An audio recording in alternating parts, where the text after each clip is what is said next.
नमस्कार दोस्तों, आपका स्वागत है आज के मुख्य समाचारों में। दोस्तों, आज देश भर से कई बड़ी न्यूज़ निकल कर आ रही है। सभी बड़ी खबरों के बारे में एक एक करके विस्तार से आपको बताएंगे।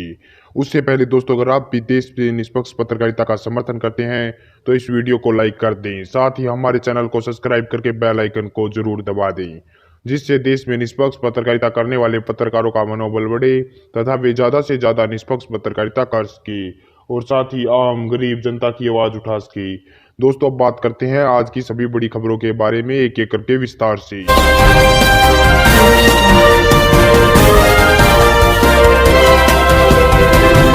चीन ने भारत के खिलाफ युद्ध की तैयारी की तेज। चीन ने बॉर्डर पर तैनात की आज अपनी मिसाइलें 6 गुना, सेना को भी बढ़ाकर किया तैनात। वहीं 10,000 चीनी सैनिक तिब्बत में कर रहे हैं युद्ध अभ्यास। भारतीय सेना भी अलर्ट है। दोस्तों, आपको बता दें, ये काफी बड़ी खबर सामने निकल कर आ रही है कि भारत से सीमा विवाद को लेकर बातचीत के जरिए चीन मसले को सुलझाना चाहता है, लेकिन उसकी आज धोखेबाजी सामने आ रही है। जहाँ दोस्तों, आपको बता दें कि चीन ने गलवान घाटी में लंबी दूरी तक जमीन से हवा में मार करने वाली HQ-9 और HQ-16 मिसाइलों को बॉर्डर पर तैनात कर दिया है। ये मिसाइलें 200 किलोमीटर तक मार सकती हैं और रडार फाइटर, एयरक्राफ्ट, हेलीकॉप्टर को बड़ी आसानी से मारकर ट्रेस कर सकती हैं। भाई, आपको बता दें कि HQ-16 जमीन से हवा में मार करने वाली मिसाइलें जो 40 किलोमीटर तक अटैक कर सकती हैं। इसी के लिए आपको बता दें कि चीन ने अपनी तोपों को भी LAC के पास भारत के खिलाफ ऐसी जगहों पर आज तैनात किया है जहां से गलवान घाटी और पेंगोंग झील के किनारे पर भारतीय सेना के ठिकानों पर गोलीबारी की जा सके। वहीं आपको बता दें कि 10,000 चीनी सैनिक भी तिब्बत में जो है युद्ध अभ्यास कर रहे हैं, जिससे कि अगर युद्ध होता है तो वह भारत के खिलाफ एकदम ताकत से अटैक कर सके। तो ये काफी बड़ा खुलासा हुआ है कि चीन ने भी अब LAC यानी बॉर्डर पर भारत के खिलाफ मिसाइलों को तैनात कर दिया है और 6 गुना सेना को तैनात किया है चीन की तरफ से। तो ये बड़ी खबर आ रही है निकलकर सामने। इसी बीच तो दोस्तों, अगली बड़ी खबर क्यों, तो एयर इंडिया को बेचने के बाद अब मोदी सरकार भारत में 109 जोड़ी ट्रेनों को बेचने की तैयारी में। राहुल गांधी ने बोला हमला, कहा गरीबों का आखिरी सहारा छीन नहीं है मोदी सरकार। जहां दोस्तों, आपको बता दें कि इससे पहले एयर इंडिया को बेचने की बात कर रही मोदी सरकार अब जो है भारतीय रेलवे की 109 जोड़ी ट्रेनों को बेचने पर उतर आई है। इसको लेकर उसने एक कदम भी उठाया है, जिसका कांग्रेस नेता राहुल गांधी ने विरोध किया है। जहाँ दोस्तों, आपको बता दें कि मोदी सरकार के द्वारा रेलवे में निजीकरण की ओर कदम बढ़ा दिए गए हैं। सरकार ने इसके लिए 109 जोड़ी ट्रेनों के लिए प्रस्ताव भी मांगा है, लेकिन कांग्रेस नेता राहुल गांधी ने 109 जोड़ी ट्रेनें बेचने को लेकर मोदी सरकार पर हमला बोला है। राहुल गांधी ने ट्वीट कर और कहा कि रेल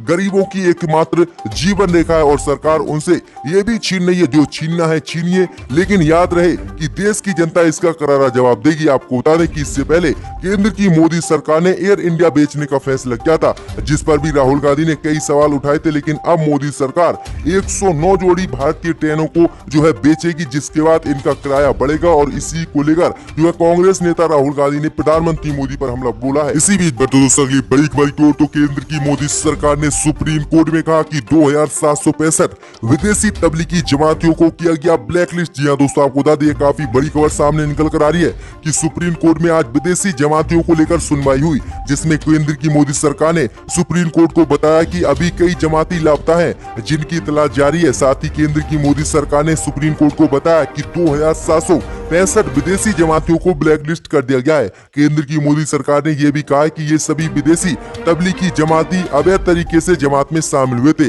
वहीं केंद्र की मोदी सरकार ने आगे कहा कि आज 11 राज्य में तबलीगी जमातियों के खिलाफ FIR दर्ज हुई और ये कुल FIR 205 देश भर में दर्ज हुई। वहीं अभी कई जमाती फरार हैं, जिनकी तलाश जारी है। वहीं आपको बता दें कि केंद्र की मोदी सरकार ने कहा कि ई वीजा जिन लोगों को जारी हुआ था, अब उन्हें ईमेल के जरिए वीजा कैंसिलेशन और ब्लैक लिस्टिंग की जानकारी भेजी गई है। तो वही नियमित वीजा वाले लोगों को तलाशी करी जा रही है। सरकार ने 1906 लोगों को लुक आउट सर्कुलर जारी भी किया है। बता दें कि इस पर फिर से 10 जुलाई को सुनवाई होगी। तो ये काफी बड़ी बातें जो है बीजेपी की तरफ से सुप्रीम कोर्ट में पेश की गई हैं तबलीगी जमात को लेकर। इसी बीच तो दोस्तों, अगली बड़ी खबर की ओर, तो बाबरी मस्जिद तोड़ने के मामले में CBI अदालत में पेश हुई उमा भारती, खुद को बताया निर्दोष। है दोस्तों, आपको बता दें कि मध्य प्रदेश की पूर्व मुख्यमंत्री और बीजेपी नेता उमा भारती अयोध्या में बाबरी मस्जिद तोड़ने के मामले में बृहस्पतिवार को विशेष CBI अदालत में पेश हुई।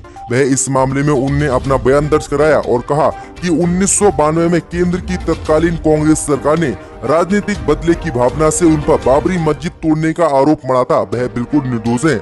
आगे उन्होंने कहा कि मैं तो राम भक्त हूँ और राम भक्ति के भाव की वजह से मैंने इस पूर्ण अभियान में भाग लिया। इसके लिए मैं हमेशा खुद को गौरवशाली मानती हूँ। वहीं आगे उन्होंने कहा कि मैं भारत के कानून को वेदों की तरह मानती हूँ। अदालत एक मंदिर है और उसमें बैठे हुए न्यायाधीश को मैं भगवान की तरह मानती हूँ और जो सच होगा उस पर कार्रवाई करेंगे। तो ये काफी बड़ी बात उन्होंने कही है। इसी बीच बढ़ते दोस्तों अगली बड़ी खबर की ओर तो कांग्रेस में उठी प्रियंका गांधी को उत्तर प्रदेश सीएम कैंडिडेट बनाने की मांग। चिदम्बरम के बेटे बोले पार्टी की होगी उत्तर प्रदेश में वापसी। जहां दोस्तों आपको बता दें ये काफी बड़ी और अहम खबर सामने निकल कर आ रही है कि कांग्रेस की महासचिव प्रियंका गांधी को उत्तर प्रदेश का मुख्यमंत्री कैंडिडेट घोषित करने की कांग्रेस में मांग उठ गई है। कांग्रेस के वरिष्ठ नेता पी चिदम्बरम के बेटे और लोकसभा सांसद कीर्ति चिदम्बरम ने कहा कि इससे कांग्रेस की राष्ट्रीय स्तर पर वापसी होगी। कीर्ति चिदम्बरम ने ट्वीट कर लिखा कि प्रियंका गांधी को लखनऊ में पार्टी की कमान संभालनी चाहिए और प्रदेश में पार्टी का नेतृत्व करना चाहिए। कीर्ति चिदम्बरम ने ट्वीट किया और कहा कि कांग्रेस की राष्ट्रीय स्तर पर फिर से वापसी का रास्ता उत्तर प्रदेश में साफ हो जाएगा। प्रियंका गांधी को उत्तर प्रदेश में मुख्यमंत्री पद का कैंडिडेट घोषित किया जाना चाहिए। कीर्ति चिदम्बरम का ये ट्वीट तब आया है जब पिछले काफी समय से प्रियंका गांधी उत्तर प्रदेश सरकार पर विभिन्न मुद्दों पर हमला बोल रही है और केंद्र की मोदी सरकार ने भी उनका बंगला खाली करने के आदेश दिए थे, जिसके बाद कयास लगाए जा रहे हैं कि प्रियंका गांधी लखनऊ में शिफ्ट हो सकती है और आने वाले चुनाव में बीजेपी की मुश्किलों को बढ़ा सकती। इसी बीच बढ़ते दोस्तों अगली बड़ी खबर की ओर तो पाकिस्तान के इस्लामाबाद में बन रहे पहले मंदिर को लेकर फतवा जारी। इमरान सरकार ने जारी किए थे 10 करोड़ रुपए। दोस्तों आपको बता दें कि पाकिस्तान की राजधानी इस्लामाबाद में बनाए जाने वाले पहले मंदिर को लेकर विरोध शुरू हो गया है। मजहबी शिक्षा देने वाले संस्थान जामिया अशरफिया ने बुधवार को कहा कि मंदिर निर्माण इस्लाम के खिलाफ है। इस संस्था ने 20,000 वर्ग फीट में मंदिर बनाने के इमरान खान के फैसले पर फतवा जारी किया है। पिछले हफ्ते भगवान श्री कृष्ण के इस मंदिर की नींव रखी गई थी। प्रधानमंत्री इमरान खान ने मंदिर के लिए 10 करोड़ रुपए की मंजूरी दी थी, लेकिन जामिया अशरफिया की लाहौर यूनिट के प्रमुख मुफ्ती जियाउद्दीन का कहना है कि अल्पसंख्यक समुदाय के धर्म स्थलों की मरम्मत पर सरकार धन खर्च कर सकती है और इसके लिए इजाजत है, लेकिन गैर मुस्लिमों के लिए मंदिर या नए धार्मिक स्थल बनाना मंजूरी नहीं दे सकता और ये इस्लाम के खिलाफ है। और इसी को लेकर अब इमरान सरकार के खिलाफ फतवा जारी कर दिया गया है।